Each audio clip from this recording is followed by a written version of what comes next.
Assalamualaikum warahmatullahi wabarakatuh. Waalaikumsalam Alhamdulillahi rabbil alamin alladzi anzala al-Qur'an hudan lin-nasi wa bayyinatin minal huda wal furqan.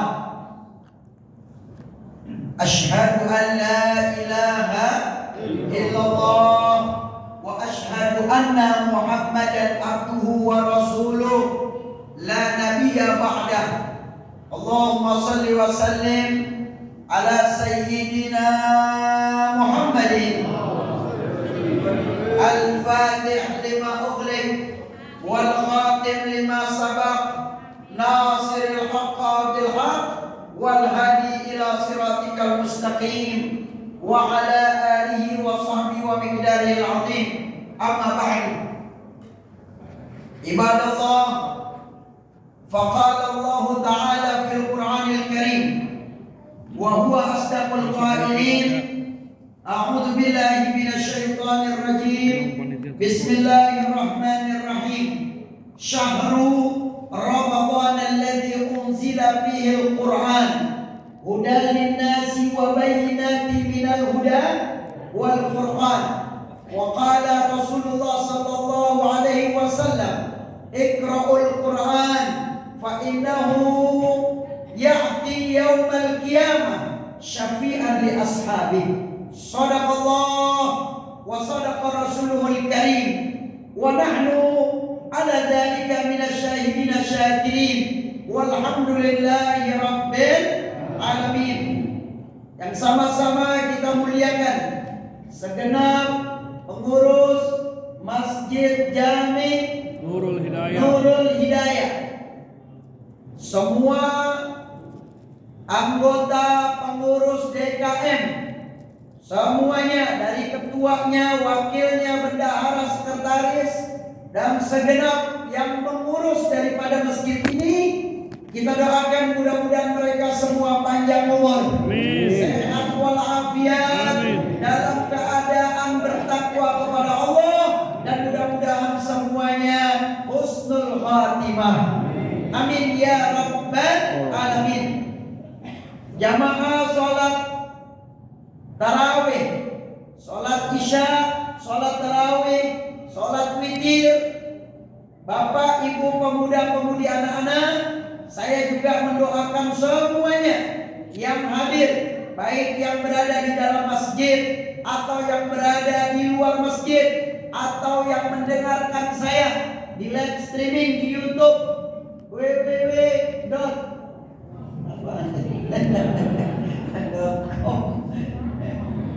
Nah, kita doakan mudah-mudahan ibu, bapak, pemuda-pemudi, anak-anak insya Allah sehat walafiat, bisa menyelesaikan tarawih sampai akhir dan bisa menyelesaikan puasa sampai terakhir di bulan Ramadan 1443 Hijriah ini. Amin amin ya rabbal alamin. Ya Allah, kita tidak pernah putus asa. Selama nyawa ada di tubuh kita, perintah Allah tetap harus kita laksanakan sampai Allah menjemput kita. Ubudullah hatta ya'tiyakal yaqin. Apa kata Allah di dalam Al-Quran? Sembahlah aku, ubudullah, sembahlah aku hatta ya'tiyakal yaqin, sampai datang kematian kepada kita. Jadi jangan pernah kita bilang sholat lagi, tarawih lagi, 20 rakaat, 3 witir, 23, capek. Jangan, nggak boleh. Kalaulah setan menggoda kita sampai kita mati, kita berbuat maksiat nggak pernah lelah, kenapa ibadah kita tidak lelah? Nah, maka itu kita harus banyak-banyak bersyukur dengan mengatakan alhamdulillah. Yang kedua, mari kita berselawat kepada makhluk yang agung, yang tanpa beliau di Al-Quran sudah dijelaskan, lan khalaqas samawati wal ardh. Kalau aku tidak menciptakan Nabi, aku tidak akan menciptakan langit dan bumi ini. Artinya dengan adanya adanya baginda Nabi besar Muhammad. Bagaimana tidak? Ketika Nabi Adam berada di dalam surga, setiap pintu surga tertuliskan kalimat La ilaha illallah Muhammadun. Padahal Nabi belum diciptakan, namanya sudah ada. Nah, maka ketika sahabat bertanya, ya Rasul, apa yang pertama kali diciptakan oleh Allah? Lihat pertanyaannya, apa? Bukan siapa. Apa yang pertama kali diciptakan oleh Allah? Kalau siapa manusia yang pertama kali diciptakan oleh Allah adalah Nabi Adam. Tapi di sini apa yang pertama kali Allah ciptakan? Maka Nabi SAW menjawab, qala nuru nabiyika Muhammad SAW. Yang pertama diciptakan oleh Allah adalah cahaya baginda Nabi Muhammad SAW. Maka Nabi Adam kaget ketika melihat pintu surga, semua tertuliskannya lafaz la ilaha illallah Muhammadur Rasulullah. Lihat pintu satu lagi, lihat pintu dua, sampai 7 pintu surga dilihat nama Nabi Adam, semuanya kok ada nama Nabi Muhammad. Maka ketika itu Nabi Adam bertanya kepada malaikat Jibril, ya Jibril, man hadza? Siapa ini? Kok namanya selalu bergandengan? Coba lihat Pak. Ini sebelah kanan Bapak ya. La ilaha illallah. Sebelahnya Muhammadun. Setiap masjid pasti ada lafaz Allah dan lafaz Nabi Muhammad SAW. Penasaran Nabi Adam. Ya Jibril, man hadza? Siapa ini yang selalu bergandengan dengan Allah? Apa kata malaikat Jibril? Ya Adam, dari nama itu engkau diciptakan oleh Allah Subhanahu wa taala. Artinya apa? Artinya begitu agung baginda Nabi besar Muhammad sallallahu alaihi wasallam. Nabi sayang sama kita. Nabi rindu sama kita. Kita dinanti, Pak. Bu, kita dinanti sama Nabi. Bahkan Nabi janji, nanti aku ketika perhitungan daripada hisab, manusia seluruhnya dikumpulkan dari zaman Nabi Adam sampai akhir zaman aku, semua kumpul, aku akan berdiri di hadapan Allah Subhanahu wa taala.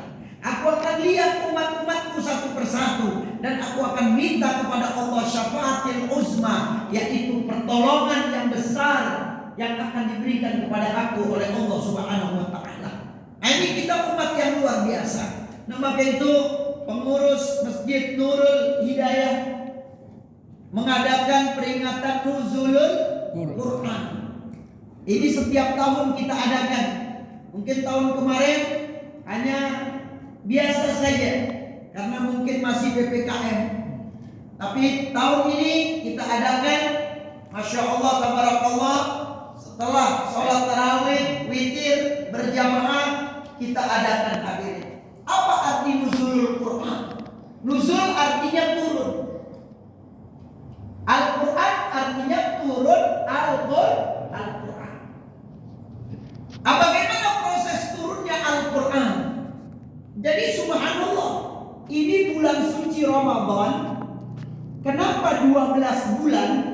Kok bulan yang paling luar biasa adalah bulan Ramadan? Ada apa? Karena semua kitab suci yang Allah turunkan kepada para nabi itu adanya diturunkannya di bulan Ramadan. Injil, Zabur, Taurat, Suhuf Ibrahim, semuanya diturunkan di bulan suci Ramadan. Yang terakhir adalah kitab Al-Quran.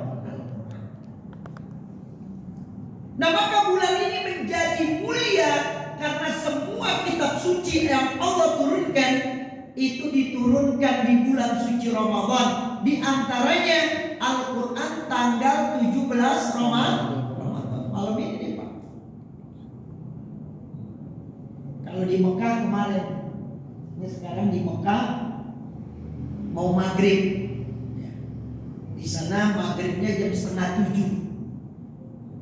Jadi kalau sekarang jam 8:30, mundur 4 jam ke belakang. Jadi mereka di sana masih 17 Ramadan lagi puasa. Ntar maghrib beliau masuk ya malam 18. Kalau kemarin beliau 17 Ramadan. Nah sekarang kita tanggal 17 Ramadan. Walaupun ada sebagian saudara-saudara kita dari Muhammadiyah dan dari organisasi-organisasi yang lain, malam ini mereka udah terhitung 18 Ramadan. Hadirin yang dimuliakan oleh Allah Subhanahu wa taala, saya tidak panjang lebar karena tadi saya dikasih waktu, saya tanya sama Ustadz Budi, Ustadz saya sampai jam berapa? Habib sampai jam 9 aja katanya gitu. Cuman udah banyak yang belonjor nih bapak-bapak. Ya, belonjornya sampai kekenyangan, kelelahan nih. Ya, baik. Saya kalau peristiwa malam nuzulul Quran, kalau ingat Al-Quran, itu senangnya luar biasa. Bagaimana ketika Bapak Ibu membaca surat cinta, yang laki dapat surat cinta dari perempuan, yang perempuan dapat surat cinta dari laki-laki. Ini kayaknya udah kadar luasa semua nih kita nih. Hah? Maksudnya kadar luasa ini udah mengalami fase-fase yang zaman dahulu. Ya. Itu bagaimana ketika kita mendapatkan surat cinta? Itu tulisannya cuma I love you, aku sayang kamu. Tapi dibacanya berkali-kali. Mau tidur dibaca, bangun tidur dibaca lagi. Nggak bosan untuk bacanya tuh. Padahal cuma I love you. Senang banget, beratus-ratus kali dibaca sambil mengingat wajahnya si Mumun. Baru lihat si Mumun deh, ingetin dah. Ya. Mumun ke apa Mimin? Ya. Yang si Mimin sama si Mumun nginget si Maman. Jadi Al-Quran ini indah dan diakui sama non-muslim. Bahkan orang-orang Kristen, Pak, dia bersyukur dengan adanya Al-Quranul Karim. Kenapa bersyukur dengan adanya Al-Quranul Karim? Orang-orang Nasrani, yang para orang-orang yang beriman kepada Injil yang suci, yang diturunkan oleh Nabi Isa alaihissalam, itu pengikut yang ahli kitab, mereka bersyukur dengan adanya Al-Quranul Karim. Kenapa bersyukur? Karena Siti Maryam dihina, dia melahirkan tanpa bapak. Keluar Nabi Isa, kok bisa? Al-Quran meluruskan bahwasanya Siti Maryam itu lahir dengan kebesaran Allah, tanpa suami, tanpa laki, tapi akulah yang memberikan keturunan kepadanya. Hilang fitnah itu, girang orang-orang yang beriman kepada kitab Injil alaihissalam. Masya Allah, Al-Quran menjadi penerang untuk kita semuanya. Maka kadang saya sedih, Pak, kalau ada orang bangga dengan umurnya. Nih gue nih udah 70, nih gue nih udah 90. Maaf, bukan Habib meremehkan. Disuruh baca Quran kagak bisa.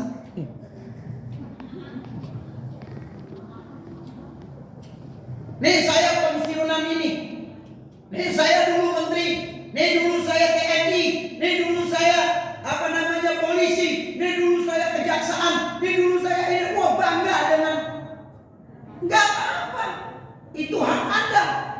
Tapi tolong banggalah Anda ketika Anda sudah bisa membaca Al-Quran. Karena tidak ada pintu jalan untuk Allah bisa baca Al-Quran. Jadi kalau diri Anda sudah bisa baca Al-Quran, tandanya Allah udah sayang sama Anda. Kaifala, bagaimana tidak? Karena orang yang bisa baca Al-Quran, Nabi katakan dalam Sahihul Muslim, khairukum man ta'allamal Qur'an wa 'allamahu. Sebaik-baik manusia, semulia-mulia manusia adalah orang yang bisa membaca Al-Quran dan dia mengajarkan kepada orang lain. Hadirin. Nah, jadi sebaik-baik orang yang bisa baca Al-Quran. Saya belajar Al-Quran dari TK 0 besar. Maka warisan yang paling mulia bukan kita warisin anak kita rumah, mobil, ya. Alhamdulillah, saya udah bangunin rumah untuk anak saya. Saya nggak khawatir nanti anak saya. Jadi habis nikah dia langsung tempatin itu rumah. Saya udah beliin mobil, saya udah isi barang-barang itu rumah semuanya. Merasa tenang dirinya. Orang tuanya merasa tenang, tapi dia nggak pernah tenang kalau anaknya belum bisa baca Al-Quran. Maka warisan yang paling kekal abadi di hadapan Allah, kita mewariskan anak-anak kita bisa membaca.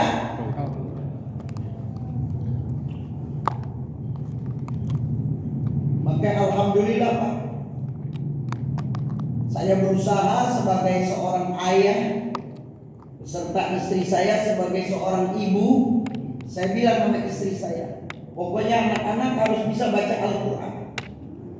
Dari Muhammad, Hasan, Husain, Fatimah. Ini Fatimah udah 2 kali hatam di 15 hari, umurnya baru 10 tahun. Udah 2 kali hatam. Kemarin kita ketika Covid ini tahadus bidikmah.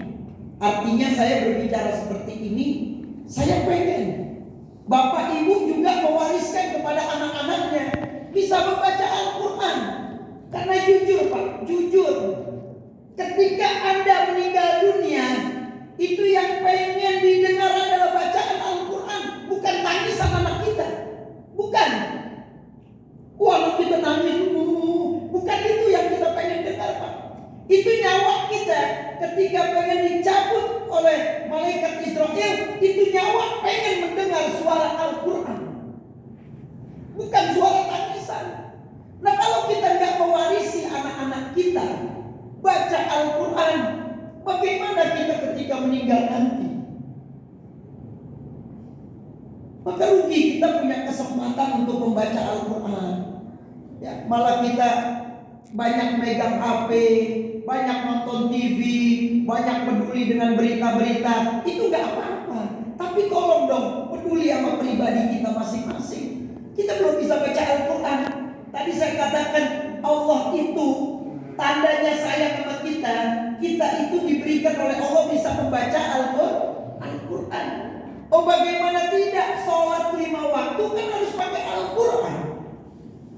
Surat Al-Fatihahnya, takbirnya, fasihnya, tajwidnya, makhrajul hurufnya, itu harus dipelajari. Nah, maka saya bilang sama anak-anak saya, pokoknya kamu sudah bisa baca Al-Quran, itu tandanya kamu itu sudah disayang oleh Allah. Nah, saya sebagai abah dan istri sebagai umi, saya katakan kita bergembira sama anak-anak kita.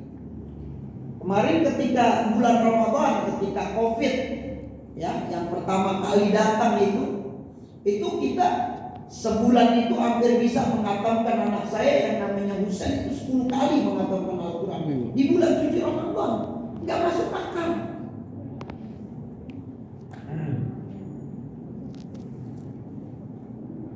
Dan saya kasih hadiah yang hatam sekali kita kasih 200.000. Nah, berarti kalau 10 kali 2 juta. Nah, apa Habib keistimewaan Al-Quran? Keistimewaan Al-Quran yang pertama adalah dia akan memberikan syafaat sama kita. Kita nanti Bapak Ibu dengan Al-Quran yang kita baca, dia itu nanti akan datang ke hadapan kita. Sayang Al-Quran yang dulu Anda baca di dunia. Anda belajar dengan sungguh-sungguh, Anda belajar dengan tekun, sehingga Anda lancar membacanya. Terus Anda menghatamkan berkali-kali. Hampir Anda juga bisa menghafal Al-Quran. Bahkan janji Nabi, siapa orang yang bisa baca Al-Quran, maka nanti orang itu berdiri di depan pintu surga. Kata Allah, hai hafidul Quran, hai orang yang hafal Al-Quran, aku berikan engkau 20 keistimewaan. Kamu boleh mengajak ibumu, ayahmu, kakak-kakakmu, dan teman-temanmu sebanyak 20 orang. Saya izinkan masukkan ke dalam surga. Itu anak yang bisa menghafal Al-Quran. Saya pernah tanya orang gali kubur, Pak. Di tempat saya belajar di Hadramut di Yaman. Saya tanya, apa keistimewaan Anda menggali kubur? Ada peristiwa-peristiwa apa ketika Anda menggali kubur? Dia cerita, suatu ketika saya menggali kubur, itu kain kafannya utuh. Seolah-olah ini jenazah baru dimasukkan ke liang kubur. Dilihat data petak kuburan di sekretariat yang ada di sana, itu ada tahun-tahunnya. Dilihat, oh ini kuburan Fulan bin Fulan. Dilihat kuburannya sudah berumur 100 tahun.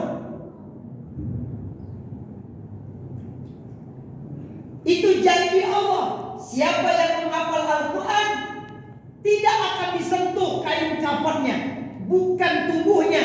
Kain kafannya tidak akan disentuh oleh tanah yang ada di liang kubur. Nah, jadi keistimewaan Al-Quran ini luar biasa. Sekarang kalau jabatan kita masih bisa cari, uang masih kita bisa cari, betul Pak? Ya, jabatan, kedudukan masih bisa kita cari, uang masih bisa kita cari, harta masih kita bisa cari, wanita untuk istri kita masih bisa kita cari, meninggal istri kita masih bisa cari.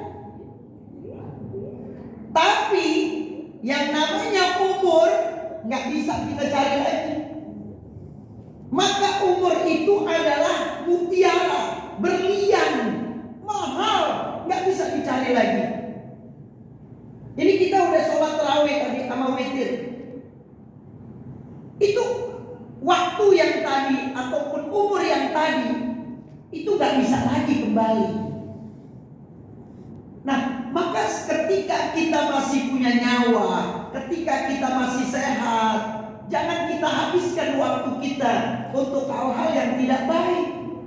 Apalagi maaf, saya udah berapa kali bilang di sini, Nabi bilang umur 40, apabila umur umatku lebih dari 40, dia udah umurnya 40, dia belum bisa baca Al-Quran, dikhawatirkan dia meninggal dalam keadaan syuk, dalam keadaan jelek. Maka keistimewaan Al-Quran yang pertama, Iqra'ul Quran kata Nabi, bacalah Al-Quran, fa innahu ya'ti, Al-Quran itu akan datang ke depan kamu nanti. Yaumil qiyamah syafi'an li ashabi, Quran yang nolong kita. Karena kita di dunia mau belajar, di dunia kita mau membaca, di dunia kita mau mengamalkan daripada isi Al-Quran tersebut, datang tuh Al-Quran ke depan kita. Kita nanya, man anta, siapa anda? Saya adalah Al-Quran yang kamu baca waktu di dunia. Aku diperintahkan oleh Allah untuk memberikan syafaat kepada kamu dan kamu masuk ke dalam surga Allah Subhanahu wa taala. Alhamdulillah. Maka rugi orang kalau udah umur 60, 70 ya, masih santai-santai saja, nggak mau cari ustaz, guru. Kalaupun malu, panggil gurunya ke rumah seminggu 3 kali. Malam ini introspeksi diri kita. Ini malam nuzulul Quran, introspeksi istri kita udah bisa baca Quran apa belum? Saya bilang sama anak-anak saya, Abah itu sayang sama kamu kalau kamu udah bisa baca Al-Quran. Alhamdulillah, semuanya sudah. Tinggal yang kecil masih Iqra 1, Abu Bakar umurnya 4 tahun. Kita terus ajarkan, setiap hari kita ajarkan Iqra sampai dia bisa membaca Al-Quran. Dan bahkan ketika saya lepas anak-anak saya untuk baca Al-Quran, saya gak khawatir lagi. Kenapa? Karena tajwidnya sudah bagus. Karena kita tes dengan beberapa guru. Guru-gurunya kita siapkan, Pak. Ada yang dari UIN, yang sekarang sudah doktor. Saya suruh tes anak saya, bacaannya udah benar atau betul. Nah, subhanallah. Maka itu Al-Quran keutamaan yang pertama adalah memberikan syafaat sama kita. Nah, saya mau tanya kepada semuanya, siap membaca Al-Quran? Siap mau belajar Al-Quran? Insya Allah. Ini kalau Allah kasih Pak kebesaran sama kita, kita bisa lihat alam kubur yang ada malam ini. Itu mereka teriak, ya Allah bangunkan saya pengen belajar Al-Quran. Saya pengen belajar Al-Quran, ya Allah. Dia pasti akan mencari guru, dia pasti akan mencari ustaz untuk belajar Al-Quran. Karena keutamaan yang kedua, orang yang membaca Al-Quran tertatih-tatih, artinya dia umurnya misalnya udah 50 baru belajar Al-Quran. Iqra nggak apa-apa, yang penting saya belajar Al-Quran. Intinya kalau belajar jangan malu, jangan merasa malu, jangan merasa minder. Akui saja memang kita bodoh, kita nggak bisa baca Al-Quran. Akui saja udah. Saya pengen bisa, pokoknya pengen bisa. Nggak peduli orang mau bilang saya terlambat belajarnya apa dan sebagainya, nggak peduli. Daripada nanti saya masuk ke alam kubur, saya teriak minta sama Allah keluarkan lagi, itu nggak mungkin terjadi. Nah maka itu saya minta kepada semuanya, orang yang tertatih-tatih, yang belum bisa baca Al-Quran, apa janji Nabi? Allah akan berikan 2 kali lipat pahalanya. Jadi bapak, ibu, pemuda-pemudi, anak-anak nih belajar nih sekarang nih Iqra nih, nggak lancar gitu. Itu 1 huruf Allah berikan ganjaran 2 kali lipat. Beda dengan orang yang udah lancar. Dia udah bisa baca Al-Quran lancar, pahalanya cuma 1. Tapi dulu pertama kali dia belajar, ya dia juga dapat pahala 2 kali lipat. Kenapa? Karena belum bisa membaca. Dikasih 2 oleh Allah Subhanahu wa taala pahalanya. Nah, maka jangan pernah putus asa. Maka kenapa Nabi katakan orang yang baru belajar Al-Quran dan dia bacanya tertatih-tatih atau kata kita tidak lancar, maka setiap huruf dibalas oleh Allah 2 kali lipat. Dan 1 hurufnya dibalas oleh Allah 10 pahala kebaikan. Nah kalau 2 berarti 20 kebaikan. Beda dengan orang yang lancar baca Al-Quran, cuma dapat 1 pahala, ganjarannya adalah 10 kebaikan. Nah Masya Allah. Nah yang ketiga keutamaan daripada Al-Quran, Al-Quran ini adalah hudal lil muttaqin, petunjuk untuk kita semuanya. Maka coba lihat ya Pak, maaf ya, saya baca Quran nih, ada orang yang nggak paham, nggak bisa baca Al-Quran. Itu kalau dia dengar, pasti dia hatinya tuh tersentuh. Ada saya pernah lihat tayangan di YouTube di Amerika, itu ada orang non-Muslim. Ini orang Islam, dia bawa mic ya, dia dengarkan headsetnya itu di telinganya, dia taruh. Bagaimana pendapat Anda?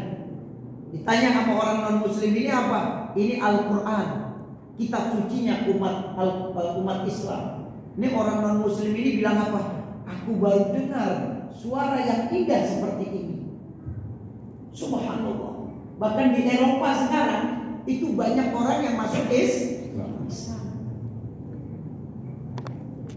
Dan saya dengar tentara Rusia itu hampir 85% semuanya orang Islam. Jadi Al-Quran ini memang diturunkan seperti Ustaz Budi tadi pembukaannya, nahnu nazzalna dzikra wa innahu lahafidun. Aku yang turunkan Al-Quran dan aku yang akan menjaganya Al-Quran tersebut. Ini Al-Quran udah banyak yang palsuin, Pak. Orang-orang Yahudi dan Nasrani berusaha untuk memalsukan Al-Quran, tapi nggak pernah berhasil. Di Indonesia sudah berapa kali? Berkali-kali Al-Quran ini pengen dipalsukan, nggak pernah bisa. Karena janji Allah, Al-Quran aku yang turunkan dan aku yang akan menjaganya nanti di akhirat kelak. Saya pada malam hari ini peristiwa nuzulul Quran mengajak, menyentuh khususnya kepada diri saya dan semuanya.